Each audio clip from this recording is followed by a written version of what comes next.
I've always been the type of guy who loved camping. No phones, no traffic, no noise, just firelight, trees, and the sound of crickets. This story happened to me and two of my best friends, Jake and Ryan, back in the summer of 2018. We were all 25, bored, broke, and trying to escape our crappy apartment lives for a weekend of man time. Fishing, beer, and dumb stories around a fire. Jake had heard about this lake up in northern Wisconsin, about 3 hours from where we lived.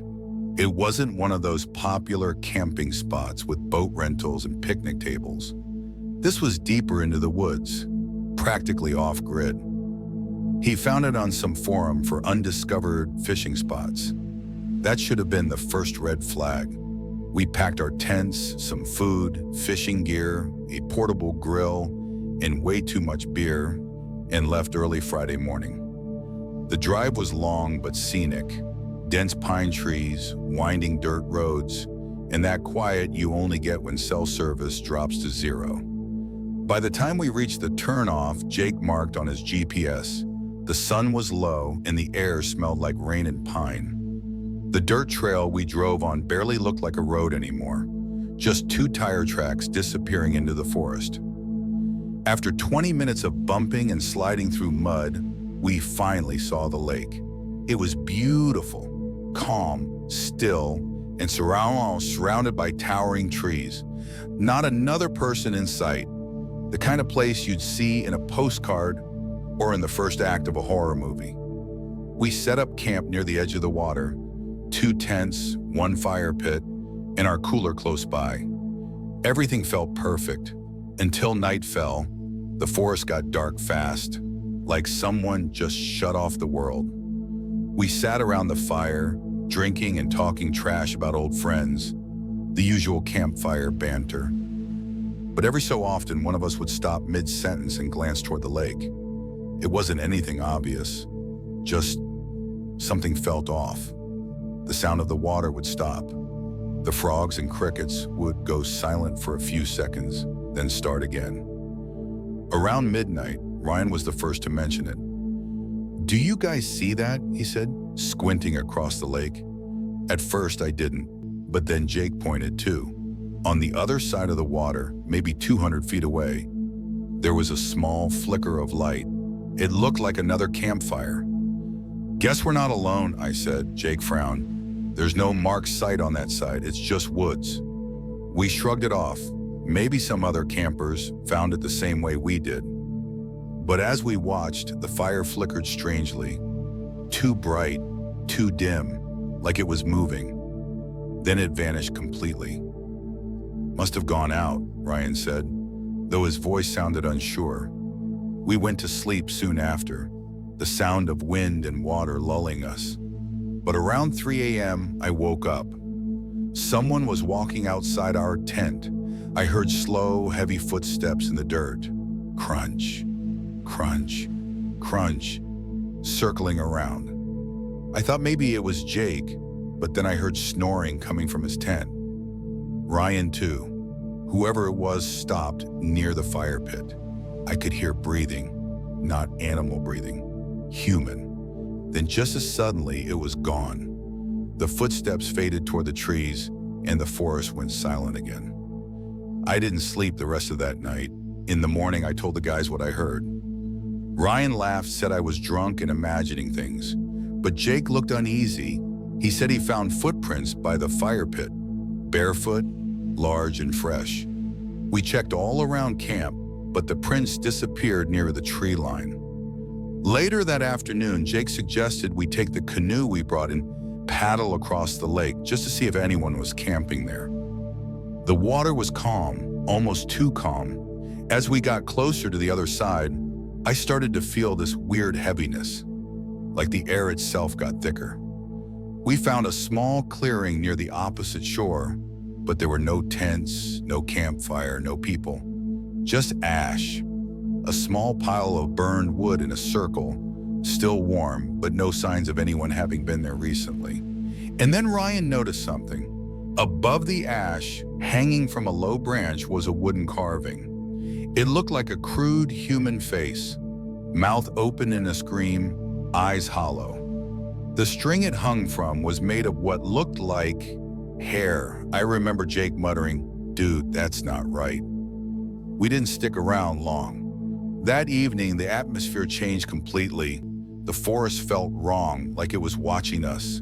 When we built our fire, it crackled louder than usual. Every sound echoed, and then, around 11 p.m., we saw it again, across the lake.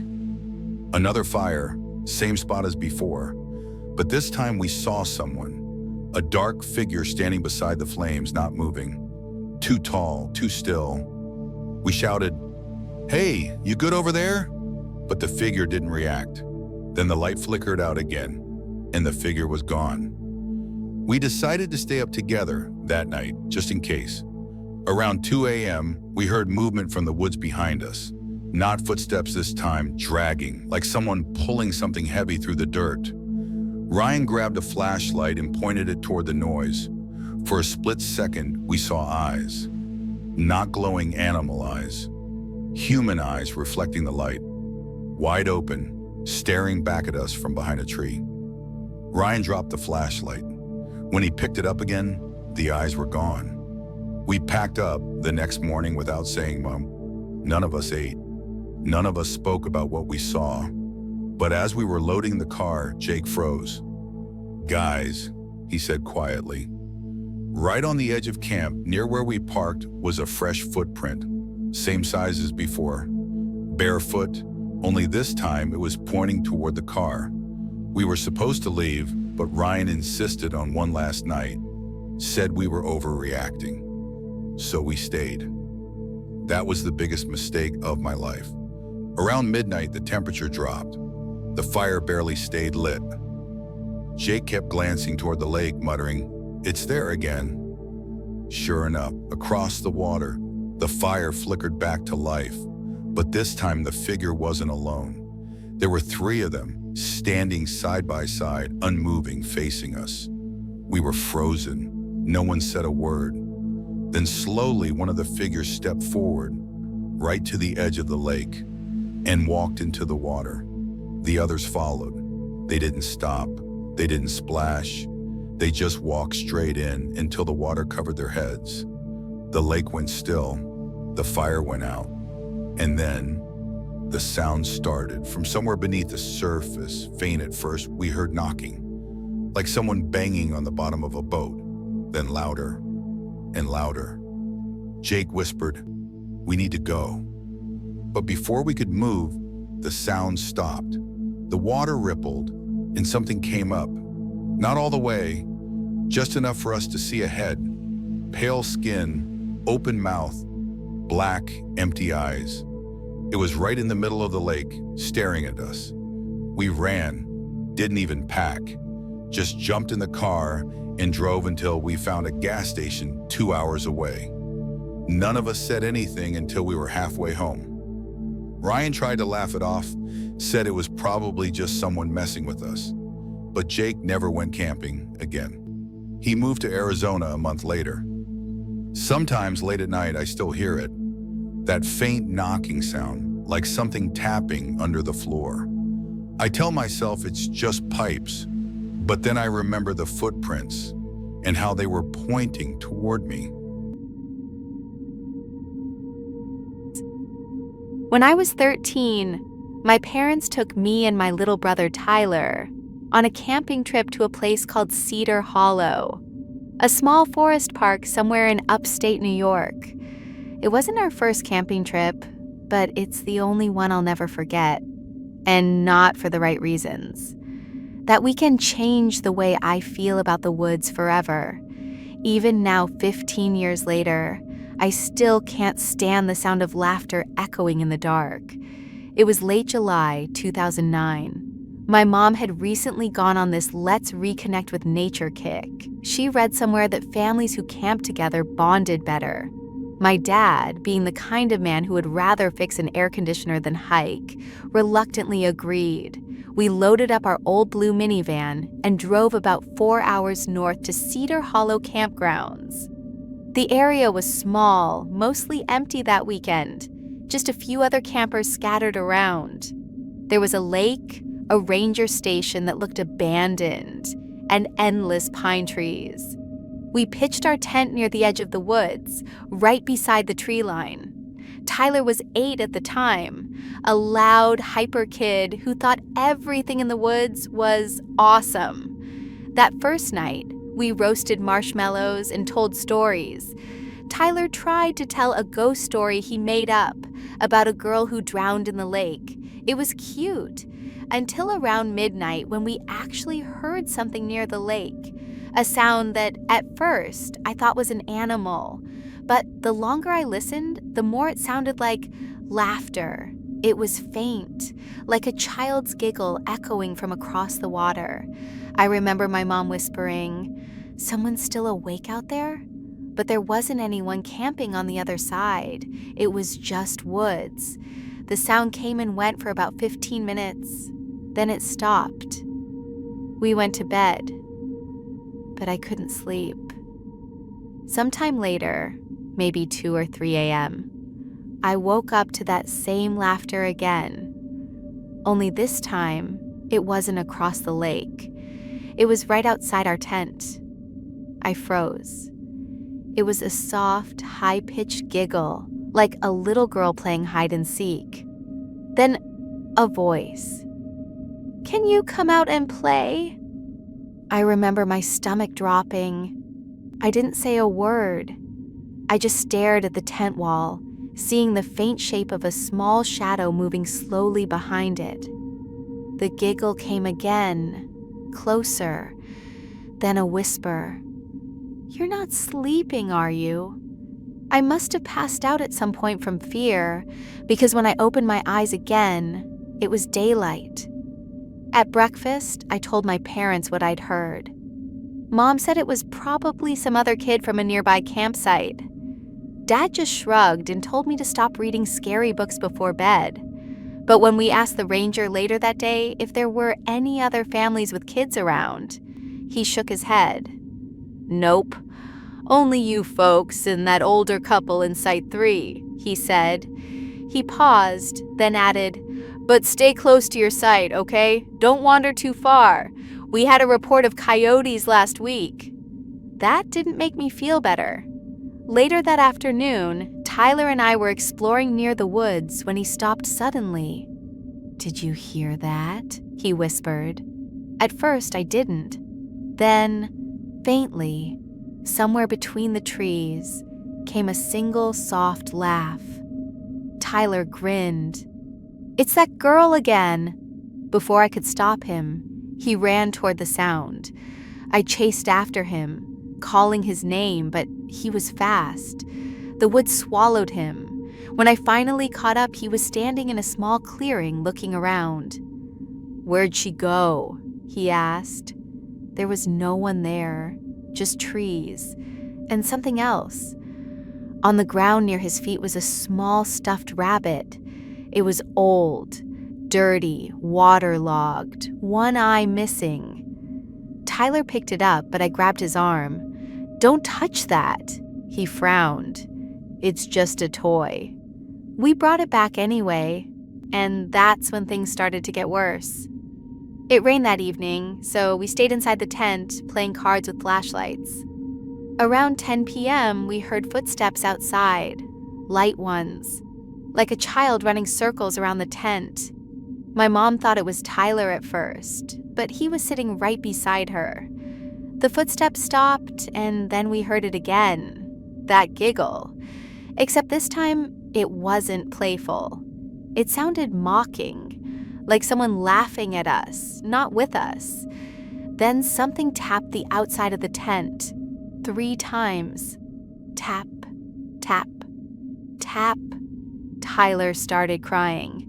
My dad grabbed the flashlight and unzipped the flap, shouting, "Who's there?" Nothing, just darkness and rain. He walked a few feet out and shone the light around. And that's when he saw it. Small, barefoot prints in the mud, circling our tent. They weren't Tyler's. They were smaller. We didn't sleep much that night. The next morning, my dad wanted to pack up and leave, but my mom convinced him to stay one more day. She said it was probably just some prank. We spent the day fishing and trying to distract ourselves, but I couldn't shake the feeling that something was watching us. That evening, Tyler asked if he could go to the woods to find the laughing girl. Mom said absolutely not. But when I woke up later that night, his sleeping bag was empty. I bolted out of the tent, calling his name. The woods were pitch black, but I could see his little flashlight beam bouncing ahead. "Tyler, stop." He didn't answer. Then I heard it, that laugh again, right near him. "Tyler, don't go toward it," I screamed. I heard him yell back, "She said she wants to show me something." I ran as fast as I could, heart pounding, branches whipping my face. When I reached the clearing, his flashlight was lying on the ground, still on. The beam was pointing straight at a tree, and nailed into that tree was the stuffed rabbit, wet, torn, and hanging by its ear. There was no sign of Tyler. My parents woke the entire campground screaming his name. The rangers came out with flashlights and dogs, but they found nothing that night. The next morning, they brought more people, volunteers, even a police team. They found small footprints leading toward the lake, then just gone. The lake was dragged, searched, and scanned. But Tyler was never found. They told my parents it was likely he wandered off and fell in, that the current took him. But that doesn't explain what happened next. We moved away a few months later. My parents stopped talking about it completely. I started having nightmares about laughter echoing through trees, about the sound of something small tapping at my window. When I turned 18, I decided to go back. I don't know why. Maybe for closure. Cedar Hollow had been shut down for years. Overgrown, broken picnic tables, old signs rotting in the dirt. I found our old campsite, barely recognizable. And when I walked toward the clearing where I'd last seen Tyler's flashlight, I froze. There, nailed to the same tree, was that stuffed rabbit, still hanging by its ear. It was dry, sun-bleached, but still there. And next to it, carved into the bark, were 2 words: still laughing. I don't talk about this much, but a few years ago, I got a call from an unknown number. When I answered, I heard static. Then, faintly, a giggle.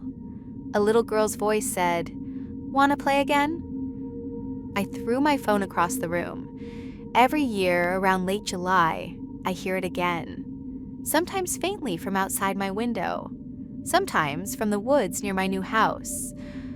Last summer, I found muddy barefoot prints on my back porch. Small ones, leading up to the glass door. I moved the next day.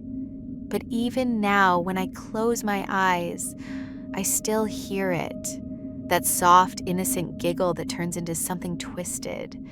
The same one that stole my brother. The same one that never stopped laughing.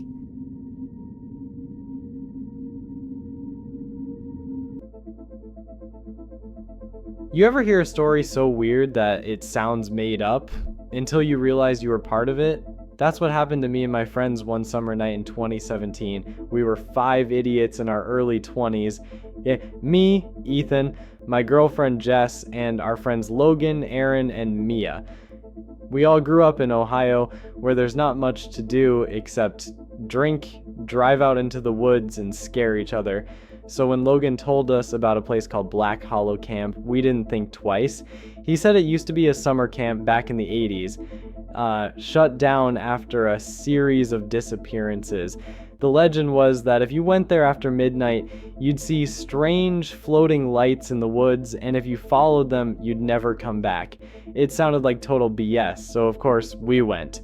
It took us 2 hours to get there, down endless back roads with no street lights. By the time we arrived, it was almost midnight. The camp itself was in ruins, right? Broken cabins, rusted swings, half-collapsed signs. The wooden welcome board still read, Black Hollow Summer Camp, ESAT, named in 1982. Half the letters were missing. The air felt heavy, cold, even though it was July.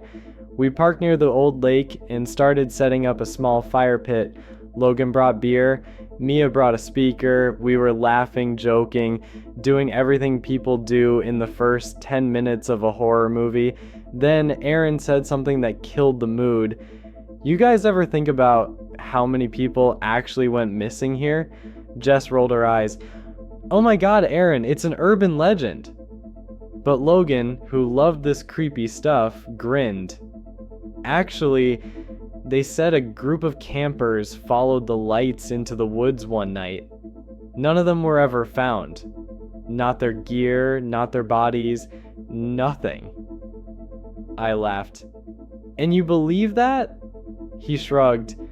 My uncle was a sheriff in this county back in the day. He said they never closed the case. That's when I noticed Mia looking at the tree line. Guys, are those the lights? She whispered. At first I thought she was messing with us, but then I saw them too. 3 faint orbs floating between the trees across the lake. They glowed a pale bluish white, not bright, but enough to shimmer against the black woods. They weren't flashlights, they moved too smoothly, drifting, almost pulsing. Aaron stood up. What the hell is that? Probably people, I said, though my voice didn't sound convinced. Maybe other campers. Logan grinned like a maniac. Let's go see. Jess immediately said no. We came to hang out, not die. But Logan was already grabbing a flashlight. He turned to me. Come on, man, just a quick look. If it's nothing, we'll head back. I should have said no, but when you're 22 and trying to look brave in front of your friends, logic isn't your strong suit. So I went. The camp had an old dock that led halfway across the lake. We used it until it broke off, then waded the rest of the way through shallow water. The lights stayed still, as if waiting for us. When we reached the other side, we realized something strange. There were no footprints leading to the lights, no sign of anyone else around. The forest was silent, not even crickets.